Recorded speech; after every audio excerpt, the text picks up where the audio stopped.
Okay, everybody, welcome back. This is going to be 2 sets I made to go with the December Bargain Bead box. All right, so let's take a look at the first set here.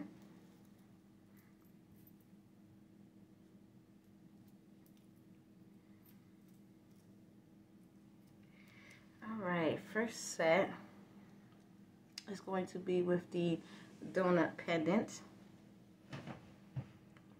All right, so with making this donut pendant, it took me a minute because I had to order some pieces from Etsy, and that's going to be the got some lotion on my hands, the peach bell here, and I got that for $5.49 for 6 of them, and the color was like, it matched so perfectly, and I was eyeballing everything, but it matched. If you can see, it matched very good with the beads there. And as well with this necklace, so I was wanting only to focus on the Jasper beads. That was the main focus, is to keep the focus on the Jasper beads. Another thing I am going to point out about this, pendant. Okay, so another thing I'm going to point out about this pendant, my daughter's like, move up, can't see it, so hopefully you can see it now. I brought the peach bell, and I thought it would go all the way through the donut and like clasp it all the way through, but it didn't. And I was gonna change it and get a new one, but I didn't want to wait that long. And plus, it's secure. It's not gonna fall out. It's very secure, and it's actually, you can fidget it, so it spins back and forth. So I figure, why change it? I'm just gonna go ahead and leave that in there. And one thing I had to get out of my stash would be these Agate beads here. That came out of my stash, and that came from Hobby Lobby. These end cap beads came from Joan fabrics, and they match very well with the spacer beads that came with the set. So I like that. One thing that I wanted to do with this necklace, and I didn't do because the majority of the house was like, no, just leave it the way it is I wanted to add some of these beads that came with the bargain bead box in between each one of the Red Jasper beads. So I wanted it to go in between each one. But I'm probably going to buy another set so that I can make that necklace like that. So I'm probably going to make another set to do that, buy another set to do that. Finished it off with the toggle as well. And when it came to the cording, I used black cording, mainly because I didn't want to take away any focus with the cording from the designs itself. Like the cording, like, it's just like not even there to me, so I like that. Another thing about this set that I like, the cut of beads that I got has cream color mixture in there, and it has these like clear, it's real pretty. Okay, so I've got a mixture of the cream in these beads, the cream color, and like this pretty, it looks like it could be clear gray, even with like a little silverish tones to it too, some of them. And it's throughout a lot of the beads in here, and I really like that. I really love that it's spread throughout a lot of the beads in here. And when it comes to the barrel beads,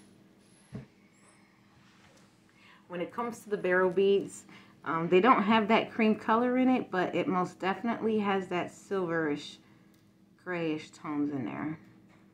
Especially that one. I really like that one. So, very much like that. And let's see what else is there. Oh, so one thing I will say, when you are using pendants and bells and you're making your jewelry, you might want to put some, or I would not say might, but definitely put some seed beads under there. And for this one, I just use the beads that I put in the matching earrings for this. And the reason you want to do that is so that it doesn't wear on your wire right here, and that it hangs just right. It hangs just right on your necklace, because if you don't, it will start midway of the bead and hang down. It won't be perfect like that. It won't be even. It would be, the pendant would be mid-center and down. And you don't want it to look like that. You want it to look like it all goes together. Okay, so now we're gonna have the bracelet. So with the bracelet, I did use these beads here. I was supposed to use them on my first necklace and I didn't, so I used them here. And the reason I didn't want it to be inside of the necklace is because it just felt like it'd be too much of that color. So the Agate beads that I put in there worked out perfect. It brings it all back together, so I like that.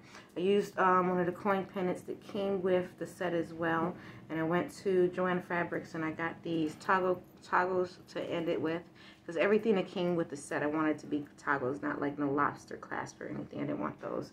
And here you can see you got some of those cream colored beads, some of that gray stripes in there, especially this one that's scattered through there with that cream color inside of the bead. So I like that. And when you're making sets, you know what I like? I think that the crimp covers really, really help it to look professional when you're making your jewelry pieces. It's like a pet peeve of mine. I have to cover up that crimp bead. It has to have a cover. So that's that one. Now the earrings that go to it. Like I said, I use these little, and they're two-tone beads, so it works perfect. Small little beads that I had, the Agate beads that had to go with it, and it's perfect. I didn't put use any cream beads in here because I figured that the silver itself will bring it right back to the necklace and the bracelet. And when it comes to the chains, I'm going to change the earrings because I didn't want the chains to be in there. I did not want any dangling chains, but I really couldn't figure out how I wanted to finish my earrings. And the whole idea of having these pieces, because I said before, it was supposed to be one in between each bead, but I did not end up doing that. I might just take this off altogether and use a pin that has its own round cap to it, and just have, so it brings it back together as well with the color, so that it just maybe just an earring like that. And that'll be the earring, because I really want to take the chain out of there, because I purposely didn't want any wiring in here or really any chains. So I will end up changing that. But that is the second set that I made with the box. Okay, and then this is the third set I made with the box. And I wanted this one to have more of a Victorian steampunk look to it. That was the idea of going into this. Now when I first made this, it was actually going to be just a bracelet with just this piece right here. But I was like, what's the point of doing that when I basically kind of already got one like that? So I was like, let's change that. So I said, all right, I'm going to make it a necklace. And it will be a stranded necklace. I knew I didn't want to be too many strands. As you can see, the pendant has, like, what, I think 5 holes in there. And I didn't want to do that. It'll be too much to me. So what I did was use some of these connector beads that I got from Joan Fabrics like a whole year ago, but the color tone definitely matched in. The whole color tone matches in perfectly with the end caps and the chain. Now when it comes to the chain, I brought a chain from Amazon, and this is 3mm versus the 2mm that you get. And I wanted the 3mm because honestly I didn't think it would look good to what is this? This is a 2mm. I didn't think it would look good to have the 2mm chain on the necklace. It was just too skinny to me, and maybe might be a little bit too flimsy. So I said, nah, let's get something a little bit thicker. So as you can see the difference, this one was definitely better.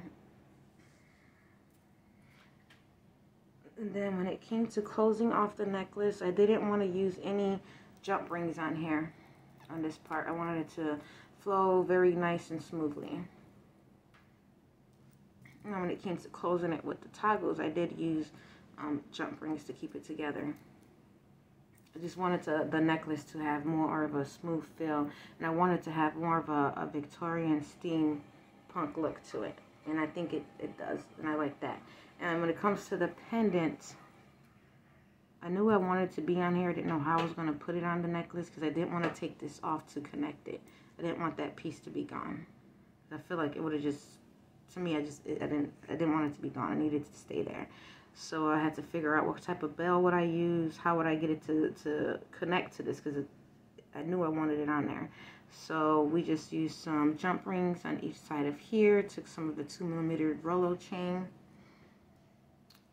and I'm gonna probably make this jump ring smaller because I feel like it's too big on there, and did it that way so it kind of hangs. And I didn't want any wire work in here, and I end up doing just a little bit anyways because I didn't want dangles on this pendant. Like, it would just be too much for a necklace to me. Like, that's just too much to have around your neck then. And it would just throw off the whole idea that I was going for.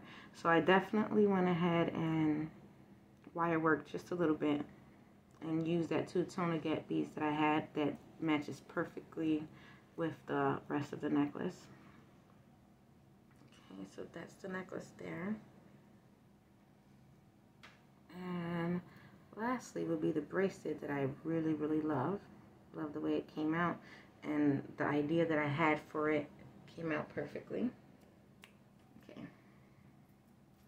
so here is the bracelet. Okay, and then again, everything I wanted to have the toggle clasp feel to it, or ending to it. So the bracelet, I wanted it to have that, like, it reminded me of like a Victorian dress. That's the feel I wanted it to have, but around your wrist instead of, you know, of course, your waist. And it didn't even start out this way because I had this section, and this section on here is how it started off with some spacer beads that I had right here. But then I ran out of the end caps that came with the set, and I wasn't finna wait for more to come. So I had to improvise and try to figure out a way that I can keep it on the bracelet and the way that I wanted it to look, and be able to finish the bracelet even though I didn't have enough end caps. So I was able to do that.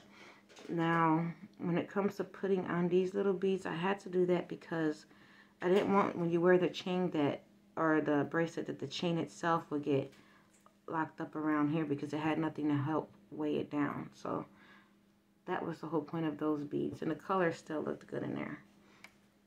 Now, when it came to the rest of the Jasper beads, I used the ones that had the most cream color in it, and the most of that silver grayish clear tone to it.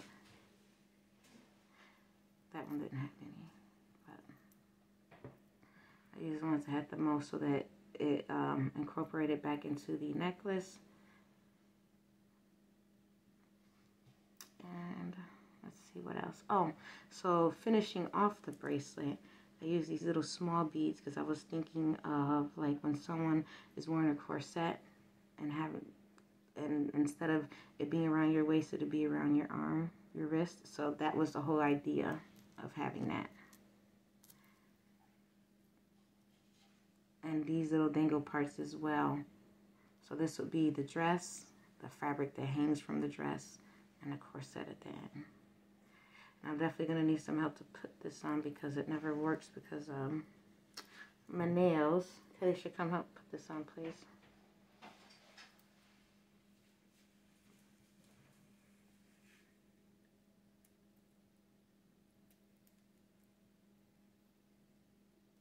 Thank you, baby. Okay, so now that you can see what I'm talking about. See?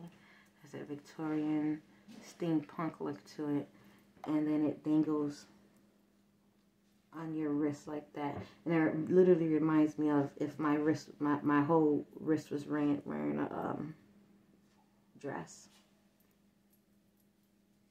And then I went ahead and finished it off with a coin on the end as well so that it brings it back to the necklace, the earrings, the bracelet. And then what I mean about it feeling like there's a corset on the ending of your wrist. corset, waist trainer, what do they call it? I think it was a corset. Okay, let's take that off. So there's the bracelet. Okay. And here's the necklace. And I might make this chain just a little bit shorter. Still with the way it's going to look on here, but maybe a little bit shorter. I'm thinking about doing that. And then when it comes for the earrings,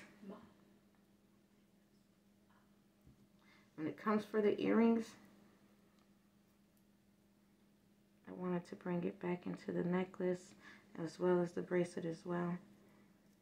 I still wanted to have that kind of steampunk / Victorian look to it, and I think that all the pieces really have that. I think it really worked out well. I don't know why I'm struggling with this earring. Okay, here we go. So the chain would then go on the back, and the little dinglies here, the little pieces, the little tiny, there's earring pendants on these, ties everything back together. And I had to use some of, I ran out of their spacer beads, so I used some of mine, which still looks good. Still looks good together. Still looks all good. So I'm liking that. I think this is my second favorite set because of the bracelet. My first set is the asymmetrical rose quartz necklace that I made. That's my favorite. Okay, and the purpose of this one was solely to focus on the beads. And when I saw the barrel beads, I already knew automatically it was going to be a necklace. Not a bracelet, a necklace. Maybe a starter of it. I knew it wasn't going to finish it all the way, but I knew it was going to be incorporated into a necklace. I got the cream in there and the bracelet. Like I said, I'm going to change these earrings because I'm not satisfied. Not satisfied at all. So definitely going to change the earrings. And I have pieces left over from this set. I have 8mm beads, 10mm beads left over, some of the matte color beads left over, have a lot of the copper ones left over, have, I think this is all the chain that, is this? No, I think I have just a little bit more chain left over to do more with. And then, with the leftover, I'm going to use some turquoise beads because the leftover ones don't really have that much cream in it. They're more like a little bit of the silverish gray in there. So I'm going to use those with some turquoise beads, make something that feels more like like a Native American feel to it. That's probably what I'm going to do with the leftovers. And then I was thinking maybe not, I would do some tutorial videos. And the reason I say maybe not is because a lot of stuff that I make, sometimes it takes me a minute, only because I'll have a thought in my head of what I want, but I may not have the pieces. And sometimes you have to search for the pieces that you want on the internet, or see if, what new comes in the store. So sometimes I don't always have what you're looking for, the thought idea that you're looking for. So sometimes it takes me a minute. Now there are some pieces that, like, I have everything too, that probably won't even take no more than 30 minutes to make, that I'm probably going to do tutorial videos for those. But I'm glad I'm done with this set because I can finally start the January bargain bead box. And it's got pretty blue tones to it. Has this mystic feel to it, so I'm definitely going to be excited to work with that. I'm not going to go out and get any extra beads or anything to incorporate into that set, because I think it came with enough findings that I can use, and definitely enough coins and pendants that I can use, and definitely enough toggle pieces that I can use. But as for the December bargain bead box, this is it. Done, finished, and now I can start on the next set. So I'm going to go ahead and post these as well on the website, because I already put away the first set, the rose quartz. That's put away, that's done with. And then that's pretty much it. And then we are done. All right, guys.